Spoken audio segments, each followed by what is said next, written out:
Olá, vamos continuar os nossos estudos literários e agora eu vou falar sobre o modernismo na literatura brasileira.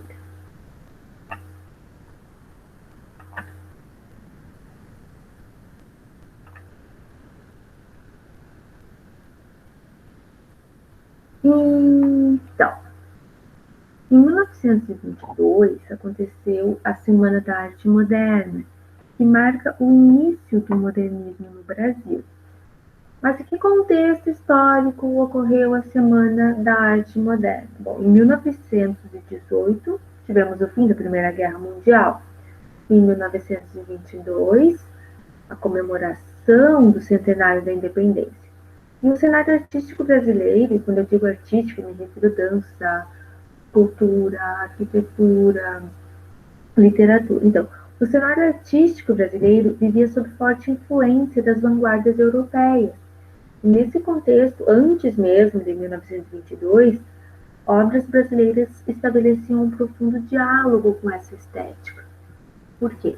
Porque muitas obras estavam sendo produzidas antes de 1922, já com características modernas.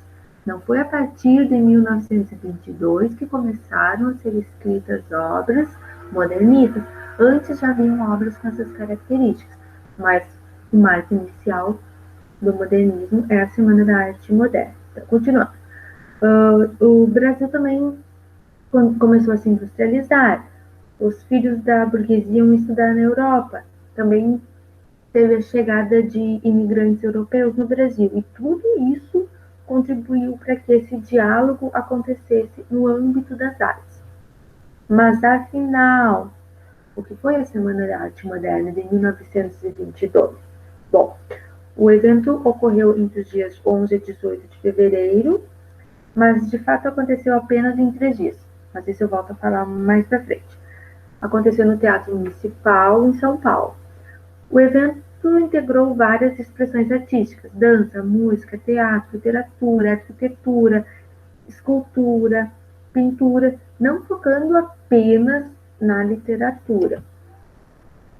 Voltando um pouquinho na linha do tempo literária e falando do parnasianismo, o parnasianismo era o movimento mais forte no Brasil.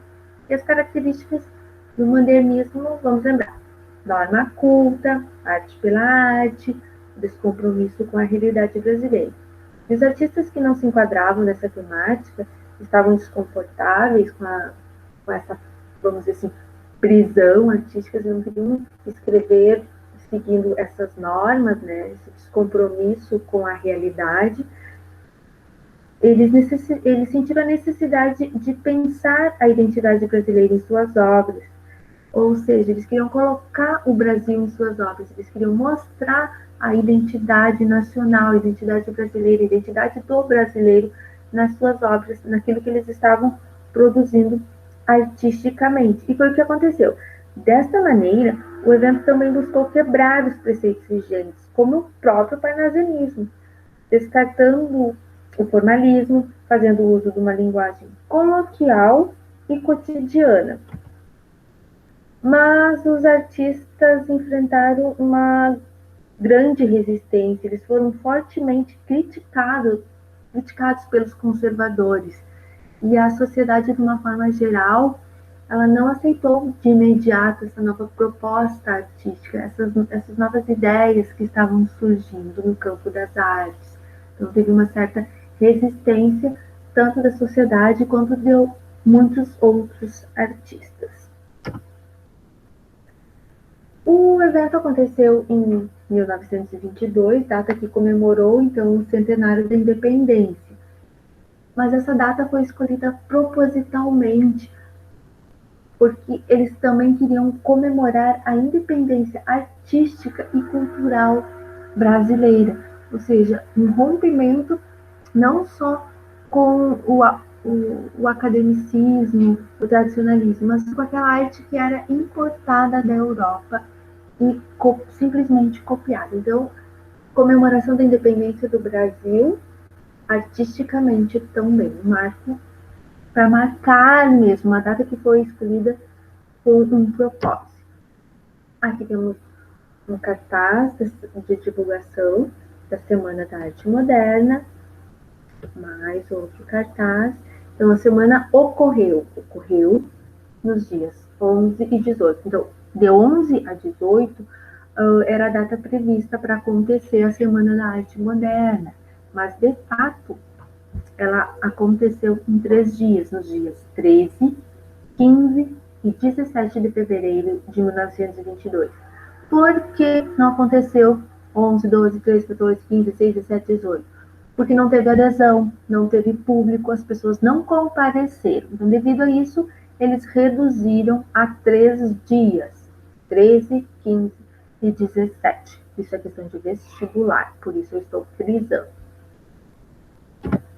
Aqui a comissão organizadora, na foto só temos homens, mas sim tivemos mulheres que colaboraram muito para que a Semana da Arte Moderna acontecesse. Mulheres que tiveram uma forte presença na semana e como artistas também. O evento foi, como eu falei, aconteceu em 3 dias. Ele foi inaugurado pela palestra do Graça Aranha, Emoção Estética na Arte. No segundo dia, foi lido o poema Os Sapos, do Manuel Bandeira. O Manuel Bandeira não estava presente na semana, mas ele colaborou muito para que ela acontecesse. E no último dia, no terceiro dia, teve uma apresentação musical do Vila Lobos. E tem uma curiosidade nessa apresentação, que quando ele chegou para tocar, ele estava calçando chinelos. A plateia se incomodou, vaiou, se sentiu ofendida pelo fato dele estar calçando chinelos, mas ele explicou que aquilo não era, nem tudo o que estava acontecendo ali era para afrontar, era para romper com os padrões. Ele estava calçando os chinelos porque ele não conseguiu colocar o sapato, porque estava com o pé machucado. Ele se explicou, se desculpou, e enfim, a apresentação aconteceu. Aqui o poema Os Sapos, do Manuel Bandeira, que eu pretendo trabalhar, pretendo fazer uma interpretação mais adiante, daí eu vou retomar e vou explicar e vou falar bem sobre ele. Se vocês quiserem, eu faço um vídeo explicando, mas daí eu quero que vocês me deem feedback e digam, professora, faz o vídeo. Daí eu faço, explicando bem. Senão vai ser somente a interpretação mesmo, certo? Alguns artistas que participaram da Semana da Arte Moderna. Então, como eu falei, não eram só escritores, né? Então, teve participação de pintores, escultores, musicistas, vários artistas colaboraram, contribuíram e participaram da Semana da Arte Moderna. A semana foi financiada pela oligarquia paulista. Por quê? Porque eles tinham interesse de transferir do Rio de Janeiro para São Paulo. Eles queriam que saísse do Rio de Janeiro o polo cultural e se transferisse, para São Paulo. Porque até então era o Rio de Janeiro que servia como referência no Brasil culturalmente. Então os paulistas queriam destituir o Rio de Janeiro desse cargo e levar para lá. Então eles financiaram, eles patrocinaram, eles incentivaram que acontecesse essa semana para que fosse transferido para São Paulo. Características da Semana da Arte Moderna. Então, eu vou me deter um pouquinho mais nesse slide, vou ler e vou explicar tópico por tópico.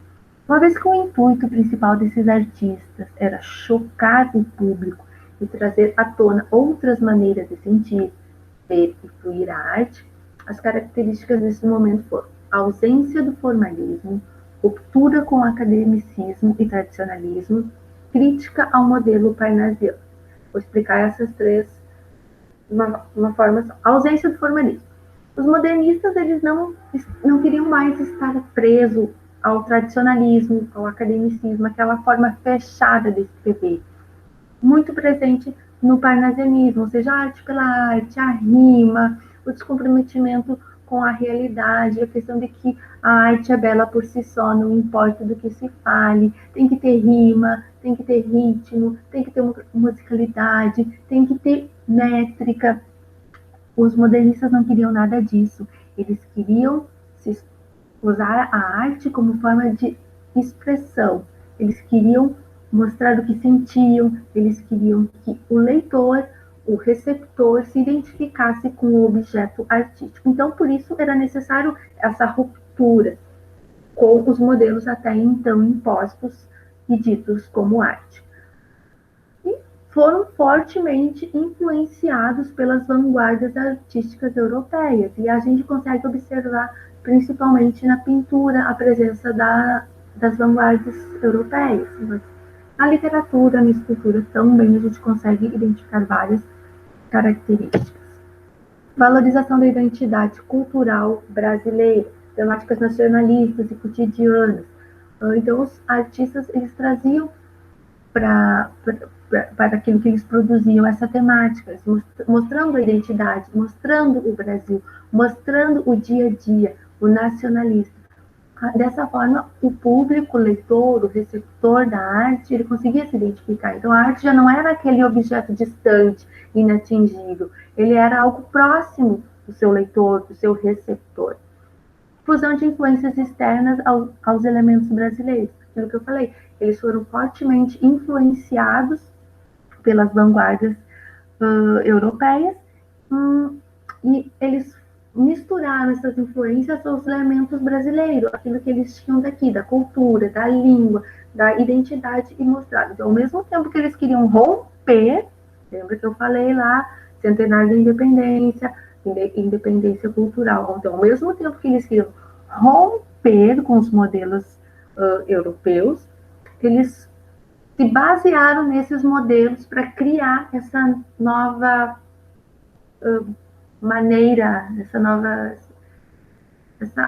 o modernismo, enfim, essa nova forma de criar. Eles se basearam nas vanguardas europeias. Então, futurismo, o expressionismo, tudo isso que está presente nessa literatura, com esse rompimento, essa explosão,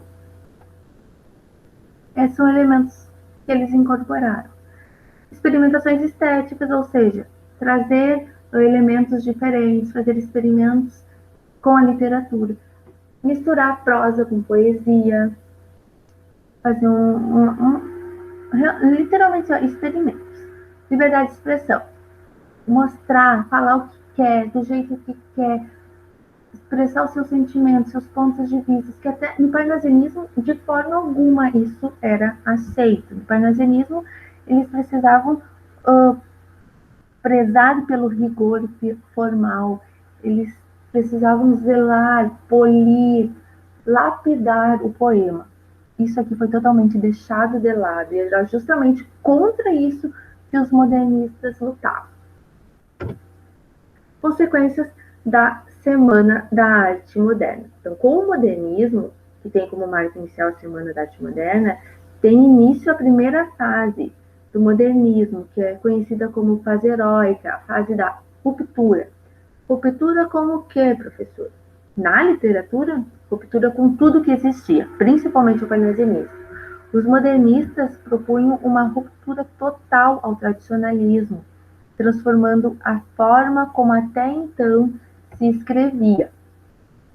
Os modernistas defendiam um lirismo livre, acessível, que incorporava os diversos falares do português brasileiro.